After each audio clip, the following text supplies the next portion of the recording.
శ్రీ సత్యసాయి జిల్లా పుట్టపర్తి మున్సిపాలిటీ పరిధిలోని ప్రశాంతి గ్రామం వద్ద సిపిఎం నూతన కార్యాలయాన్ని సిపిఎం రాష్ట్ర కార్యదర్శి శ్రీనివాసరావు ప్రారంభించారు. ఈ సందర్భంగా కార్యాలయం వద్ద ఏర్పాటు చేసిన సిపిఎం జెండాను ఆవిష్కరించి గౌరవవందనం చేశారు. అనంతరం ఏర్పాటు చేసిన సమావేశంలో రాష్ట్ర సిపిఎం కార్యదర్శి శ్రీనివాసరావు పాల్గొని ముఖ్యమంత్రి చంద్రబాబుపై మండిపడ్డారు.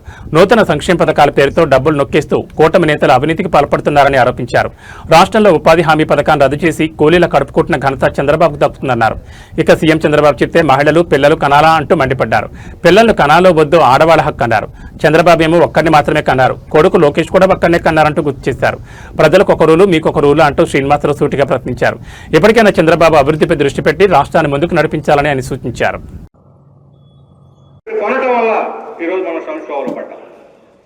మోడీ అధికారంలోకి వచ్చినప్పటికీ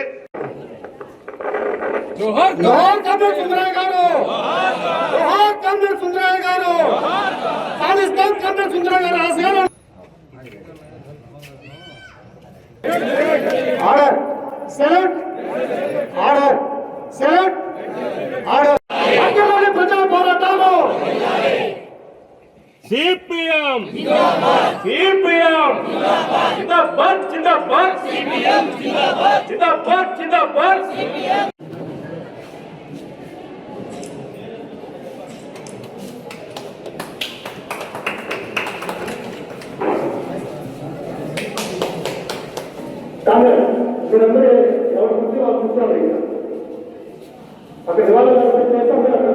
జరిగేదానికి అవసరమైన పోరాటం ఆయనకు లేక నాగిరెడ్డి గారు లాంటి వాళ్ళకి అనేక మందికి ఆమె గృహం ఒక మేమంతా ఉద్ధరిస్తున్నామని చెప్పని నాటకం ఆడి ప్రజలను క్రమంలో పెడుతున్నటువంటి పరిస్థితి మనకు కనిపిస్తుంది. ప్రజలకు మనకు వచ్చింది చాలా బాగా ఆకలితో నకనకలవాడికి ఒక్క ముద్ద అన్నం పెట్టినా కూడా కడుపు నిండినట్టు ఉంటుంది.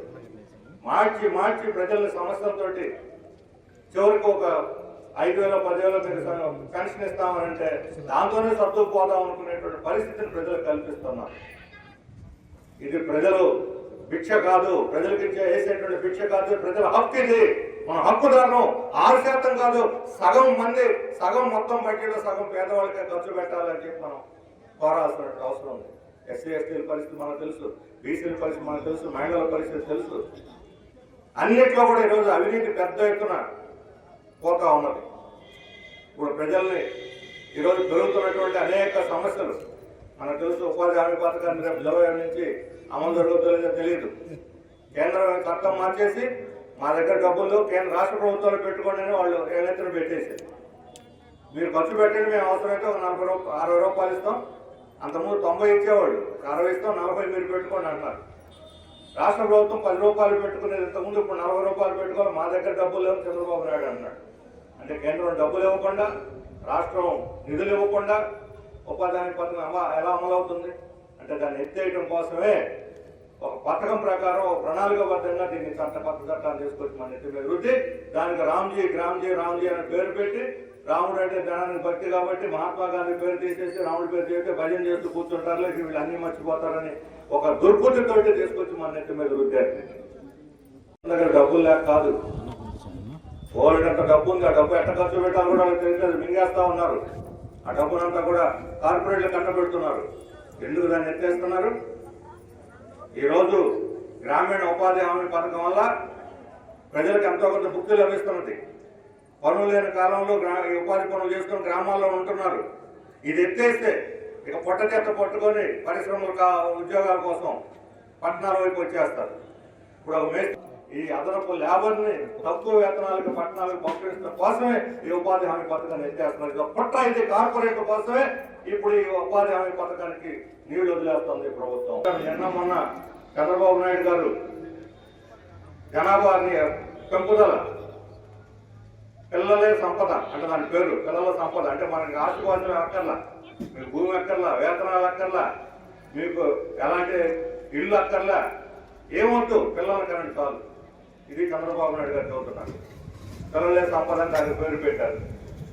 అంటే పిల్లల కన్నా ఎంత ఆడవాళ్ళు అంటే ఎంతమందిని కలాలి, ఎంతమంది కలవద్దని చంద్రబాబు నాయుడు గారు చెబితే ఆడవాళ్ళు కనాలా? ఆడవాళ్ళ హక్కు పిల్లల కనాలా వద్దనేది ఆడవాళ్ళ హక్కు అని చంద్రబాబు నాయుడు అలా తన చేతుల్లోకి తీసుకొని బలవంతంగా పిల్లల్ని కనిపిస్తామంటే నిన్నింటికి పంపిస్తారని చెప్తాను. 19 75, 76లో ఎమర్జెన్సీలో అనుభవం కూడా పెళ్లి కాని పిల్లలు కూడా తీసుకొచ్చి ఆసుపత్రిలో పండకేసేసి కోసిపారేశారు, అడ్డంగా కోసిపారేశారు పిల్లలను కనపడ్డా. ఆ మరుసటి సంవత్సరం జరిగిన ఎన్నికల్లో 77 జరిగిన ఎన్నికల్లో కాంగ్రెస్ అడ్రస్ లేకుండా పోయింది. బలవంతంగా ప్రజల చేత ఏ పని చేయించిన ఇలాగే జరుగుతుంది. ఒకరిని కనాలా, 5 కనాలా, 10 మందిని కనాలా, కుటుంబం భార్య భర్తలు నిర్ణయించుకుంటారు. అంతిమంగా అది మహిళ యొక్క హక్కు. మహిళని పిల్లలను కనడం అంటే కనమని చెప్పే హక్కు ఎవరికి లేదు అనేటువంటి మన విధానం. కానీ ఎందుకు చంద్రబాబు నాయుడు 3 కంటే 30,000 ఇస్తా, 4 కంటే 40,000 ఇస్తా అని చెబుతా ఉన్నాడు. 30,000, 40,000 తోటి అన్ని అయిపోతాయా? పిల్లల పేక కూడా రాదు ఈ రోజుల్లో. వాళ్ళ చదువు ఏంటి, వాళ్ళ ఆరోగ్యం ఏంటి, వాళ్ళ ఉద్యోగం ఏంటి? ఉన్నవాళ్ళకే చదువు లేదు, ఉద్యోగం లేదు, పనులు చూపించలేకపోతున్నారు. ఉన్నవాళ్ళకి ఆదాయం లేదు, ఉన్నవాళ్ళే పేదరికంలో సచ్చి కొట్టుమిట్టాడుతున్నారు. ఇప్పటికీ అనేక మంది తల్లులు ప్రసవ సమయంలోనే బిడ్డలను కోల్పోతున్నారు. అనేక మంది బిడ్డలు 5 ఏళ్ల లోపలే చనిపోతున్నారు. సరైన పోషకాహారం లేక పెద్ద కొద్ది సన్నగా తేలికలాగా తయారవుతున్నారు. జబ్బులు వచ్చేస్తా ఉన్నాయి, ఊపిరితిత్తుల జబ్బులు, గుండె జబ్బులు. ఈరోజు 170 మంది పిల్లలకి గుండెలో రంధ్రాలు పడుతున్నటువంటి జబ్బు వస్తూ ఉంది.